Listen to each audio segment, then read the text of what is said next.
Get over here. So that's what Deb does when I'm working. All she does is run around and say, Bella, come. No, I also say, Bella, no, Bella, stop, Bella, drop it, Bella, leave it. For those of you who don't know who Bella is, that's Bella. What's up, guys? Brad. And Deb. From Piney Grove here. And in today's video, what we're going to be doing is backfilling this trench. Now, a couple weeks ago, we dug this trench to take water and electric over to the garden. So I can do water lines, but I can't do electrical. So we got some underground barrel wire, put it here in the trench. When I say we, I mean the electrician.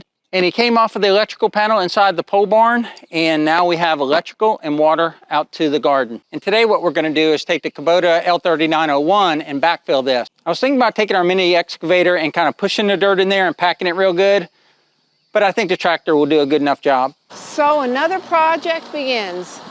Bella has no sense with farm equipment and vehicles. So as Brad said, dug this trench to put the water line and the electrical to the garden. We ran the water line, so look for that video. And the electrician came this week and ran the electrical. So now Brad's filling in the trench. So it's not a tripping hazard for the folks. I don't think there's anything he can't do with the tractor. Finesses it quite well.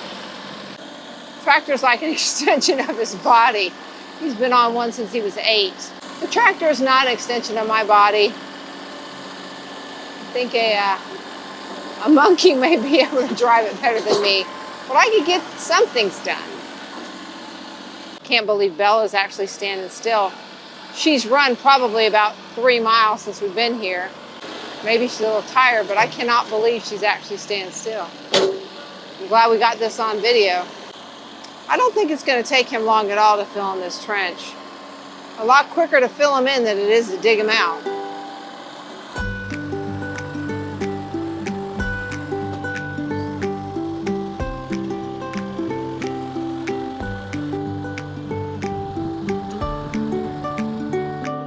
Brad just told me it's where it's flat, it's easier to grade, but up on the slope, it's a little more difficult.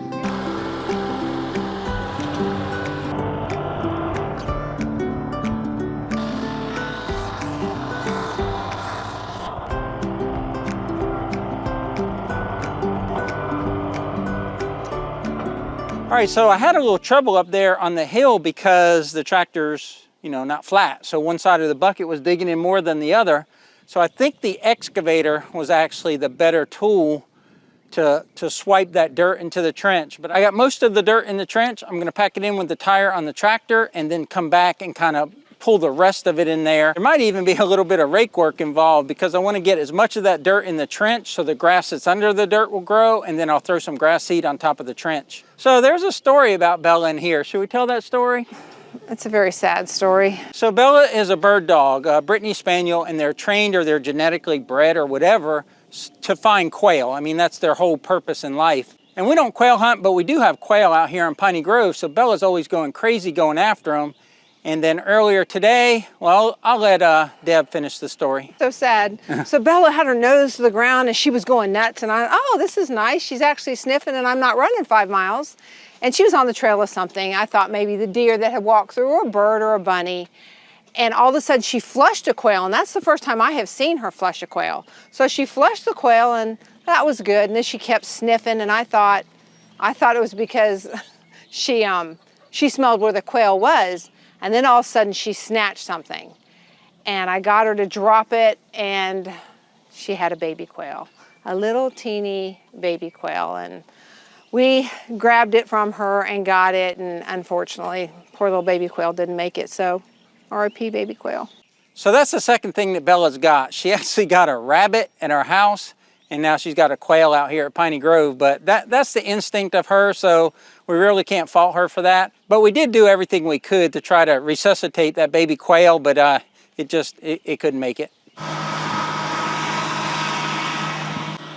I'm glad to get this filled in so the folks would have to worry about them not watching where they're going and falling in. Mom actually had a little bit of a mishap with it, trying to get something out of the truck, and she lost her footing. She's okay, but just more reason why we really are happy to get this filled in. And of course, Belle is supervising by getting in the way.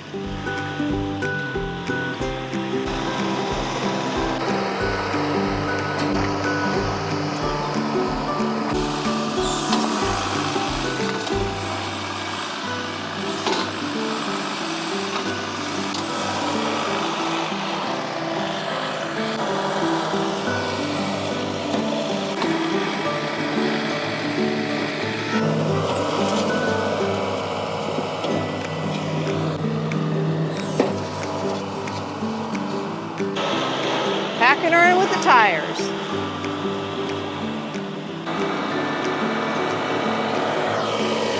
I know that he said the excavator may have been a better tool choice, but he's getting it done so fast with the tractor, excuse me.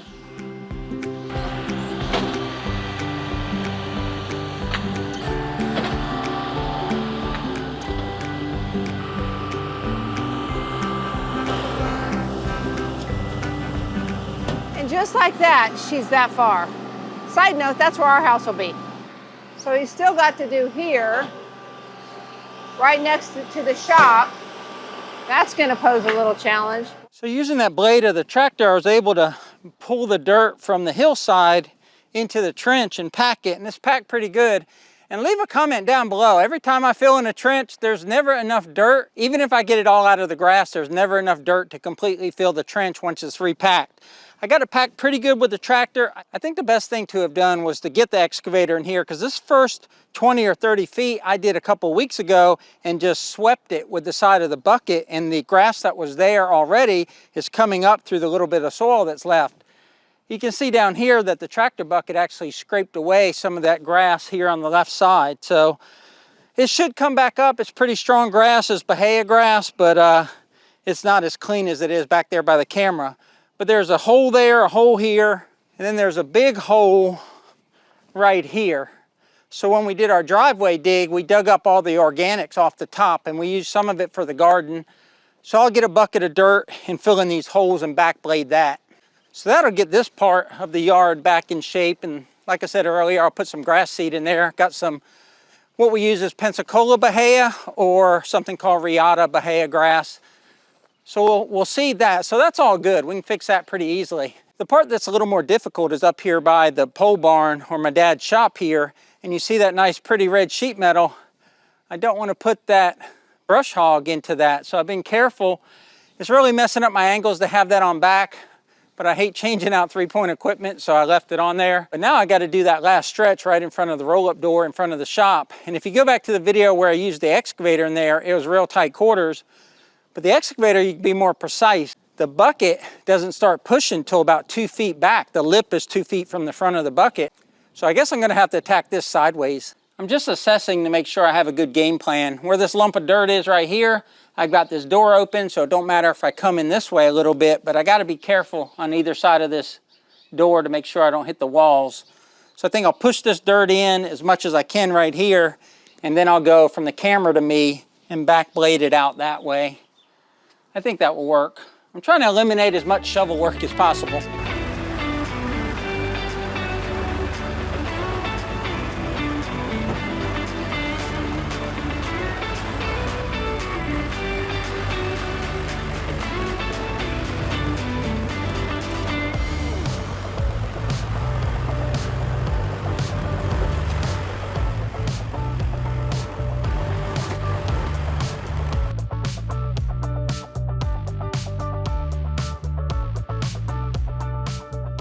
So the electrician got in here and he dug all this out to put that conduit to the trench I dug. But from the last dig, I have some dirt left there, so I'm gonna put that over here. But we have a lot of videos about our pond, but one huge benefit of our pond was all the fill dirt that we've had available. There's just so many reasons you need fill dirt besides building buildings on top of on a slope. I got Deb talking to me from up underneath the mega shed. She's telling me what to say. It's like one of those teleprompters, except it's your pretty blonde wife instead of a white piece of cardboard paper. In our pond video, we talk about like 5 tips or 5 reasons why you should dig a pond or something like that. And one of them was the dirt. You know, that's an issue, like what are you gonna do with the dirt? But also it's a bonus because whenever you're building on a farm or doing Any kind of construction or filling in low spots, you just seem to always need dirt. And because of that, we've always had dirt when we've needed it without having to buy it.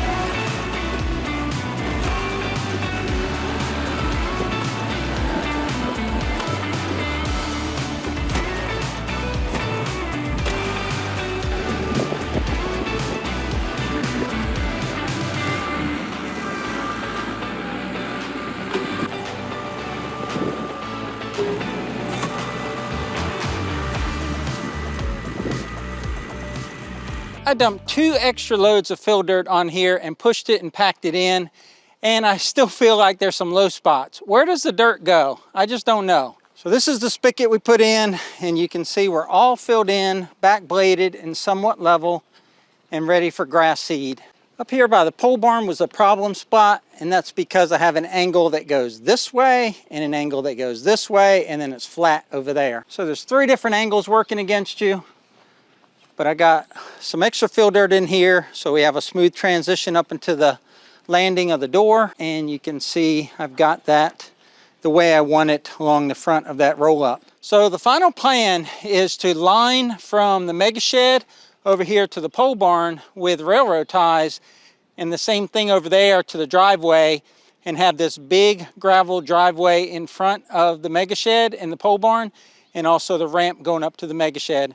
After a rain, when you try to take equipment out of the mega shed, all this dirt right here is clay from the pond, and it gets slimy and sticky, and it just makes it a mess when you're trying to pull equipment out when it's wet. So we find that immediately after a rain, we don't use our equipment, so we can't wait to get this all graveled out here.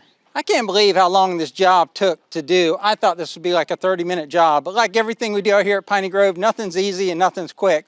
That'll do it for today's video, folks. So y'all take care out there, and remember, life's short, tractor hard.